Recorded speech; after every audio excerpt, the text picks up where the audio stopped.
그때 예수님께서 제자들에게 말씀하셨다. 너희는 사람들에게 보이려고 그들 앞에서 의로운 일을 하지 않도록 조심하여라. 그러지 않으면 하늘에 계신 너희 아버지에게서 상을 받지 못한다. 그러므로 내가 자선을 베풀 때에는 위선자들이 사람들에게 칭찬을 받으려고 회당과 거리에서 하듯이 스스로 나팔을 불지 마라. 내가 진실로 너희에게 말한다.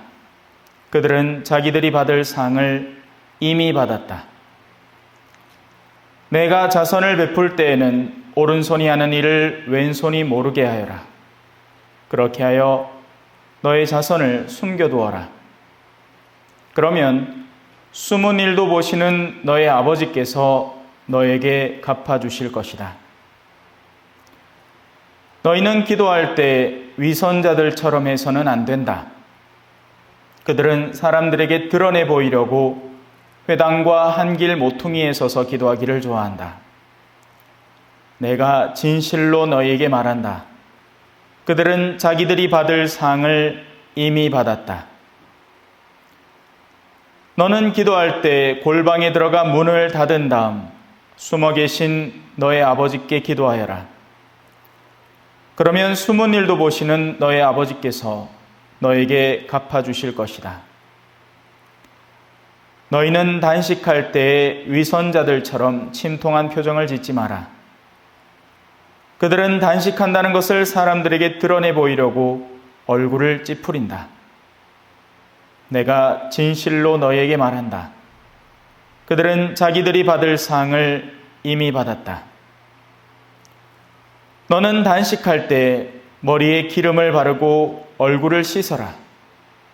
그리하여 내가 단식한다는 것을 사람들에게 드러내 보이지 말고 숨어 계신 너의 아버지께 보여라.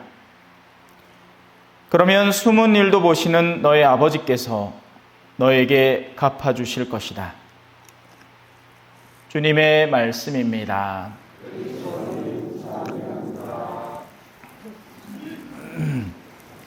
찬미 예수님, 오늘 하루 즐거우셨습니까? 네, 저도 참 즐겼습니다. 덕분에 아주 좋은 시간이었습니다. 스피드 퀴즈 재밌었죠?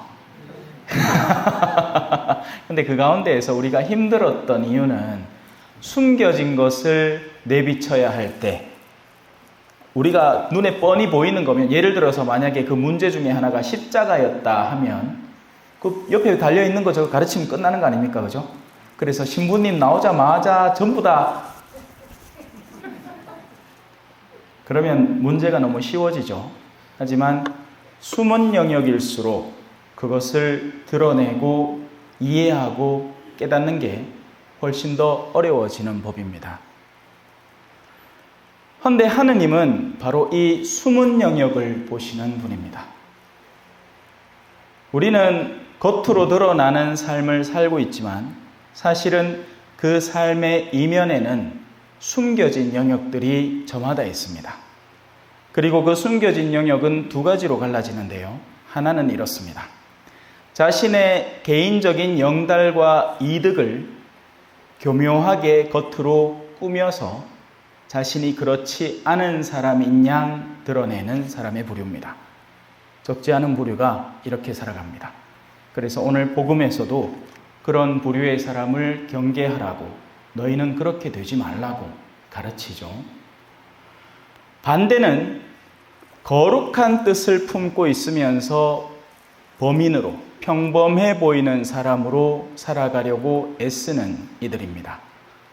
이들 역시도 감추어져 있기 때문에 그것을 볼 줄 아는 눈을 가진 사람이 아닌 다음에는 그냥 평범하게 보일 뿐입니다.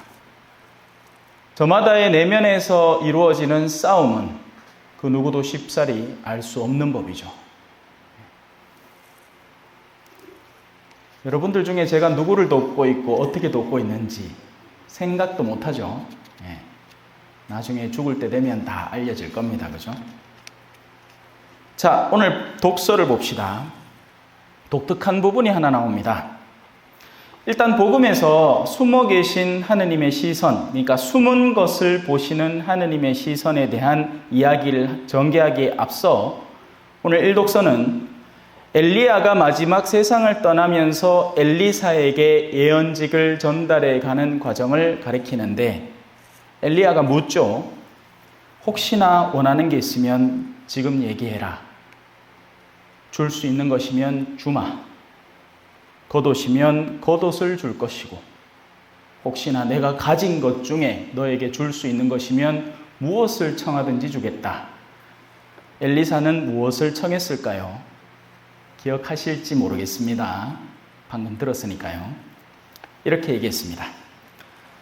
스승님 영의 두 몫을 주십시오. 뭘 달란 얘기예요? 그죠? 그죠? 뭘 달란 얘기입니까? 아까, 우리 스피드 퀴즈 하면서 정답이 신부님이었잖아요. 문제를 뭐라고 냈습니까? 우리 성당에서 제일 잘생긴 사람. 맞습니다. 제가 제일 젊잖아요. 네. 젊음은 잘생김이더라고요. 제가 이제, 저도 여러분들 중엔 제일 어리지만, 그래도 저보다 훨씬 어린 애들이 있을 거 아닙니까? 그죠? 전에는 군인 아저씨 하면 멋있어 보이고 늠름해 보였는데 지금 보면 어때요? 얼라 같아. 보들보들하기 이뻐. 군복을 입고 있어도 그 젊음이 이쁨으로 드러난단 말입니다. 어렸을 때는 잘생긴 사람과 못생긴 사람의 구분이 있는데 이제 나이가 들어가면 들어갈수록 젊음은 이쁘죠? 내가 비록 신부지만 옆에 있으면 궁디 두드려 쥐고 싶고 그러잖아. 근데 우리 어르신들 마음 잘합니다. 맞다 않다나 그래. 근데 두드리면 안 돼. 그래도 신부는 신부라. 네. 몸은 젊은 사람이지만 갖고 있는 직분은 사제이기 때문에 그 보이지 않는 영의 목, 이걸 볼 줄 아는 이 후계자가 된 거죠. 그래서 엘리야가 의미심장한 말을 합니다. 너는 어려운 청을 하는구나. 그건 쉬운 청이 아니다. 내가 쉽게 줄 수 있는 나에게 속한 영역이 아니다. 나에게 속한 것이고 내가 좌지우지할 수 있는 것이면 당장 주겠다. 그러나 그것이 아니기 때문에 두고 보자. 어떻게? 주님께서 나를 데려가시는 것을 네가 본다면 그대로 되겠지만 보지 못하면 그렇게 되지 않을 것이다. 네가 갖추고 있는 능력치를 보자꾸나. 주님이 나를 데려가실 텐데 굉장히 신비롭고 영적인 방법으로 데려가실 것이다. 뭘로 데려가셨죠? 회오리 바람으로 데려가셨습니다. 오늘 우리 스피드 퀴즈 문제 중에 별빛이 내린다 샤라랄라랄라라 하는 거 있었죠? 네. 성부와 성자 해놓고는 왜? 성령은 바람이기 때문에 그렇습니다. 성령은 그것이 활동하실 때, 그것이 하면 안 되죠. 그분이 활동하실 때 현존을 느낄 수 있는 분. 바람이 그렇잖아요. 그죠? 네. 후 하고 불면 느껴지니 바람이 있지만 눈으로 보이는 것은 하나도 없는 상태. 그래서 엘리야를 데려간 것은 바람이었고 그 바람은 성령의 활동을 의미하는 겁니다. 성령의 마지막 활동을 네가 목도할 수 있는 시야를 갖추고 있다면 너에게 내 영의 몫이 선물될 것이다. 왜? 너는 그것을 받을 자격이 있고 그것을 다룰 수 있을 테니까. 하지만 그렇지 않다면 아무리 너희 눈앞에 예수님이 당신의 몸을 직접 너희 입에 넣어주면서 뽕짝 춤을 추더라도 너희에게는 아무것도 일어나지 않을 것이다. 우리의 마음이 탐욕을 바라고 이기심에 물들어 있고 세속적인 시야만 잔뜩 떠서 어떻게 하면 나에게 득이 되는 것만 취할까 하는 가운데 십자가를 메고 죄인들을 위해 희생하러 오신 그분의 몸을 아무리 우리 입으로 집어넣는다 한들 너희는 그 영의 어떠한 목도 받아들이지 못하게 될 것이다.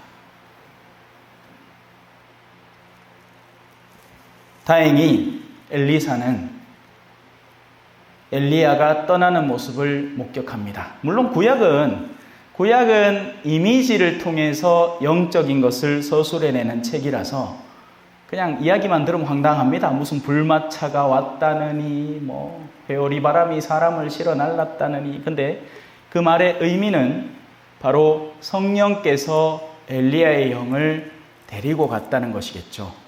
하늘이라는 곳은 우리가 주님의 승천을 통해서, 주님의 기도 자체를 통해서 되새기지만 하느님 가까이에, 그래서 엘리야는 죽었다라는 이야기를 이렇게 신화적으로 표현한 겁니다.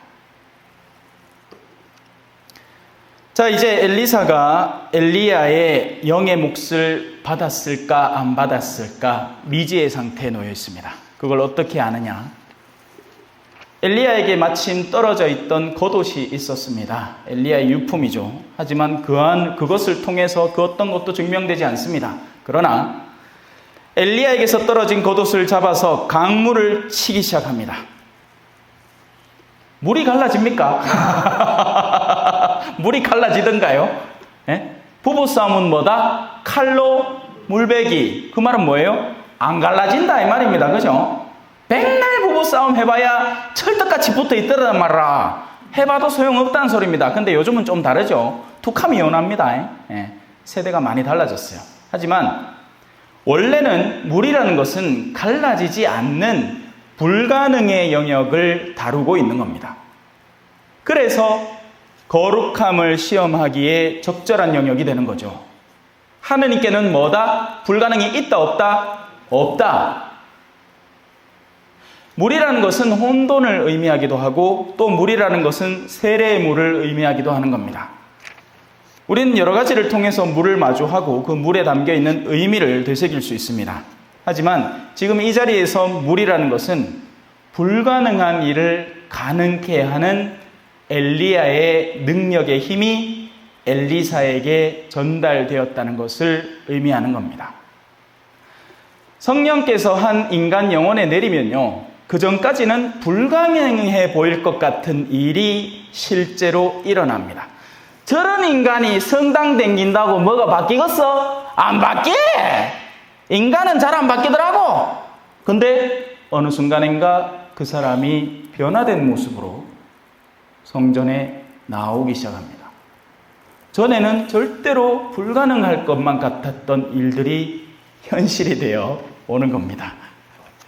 주무신다. 큰일 났다. 그죠? 신부님 강론. 참미예수님.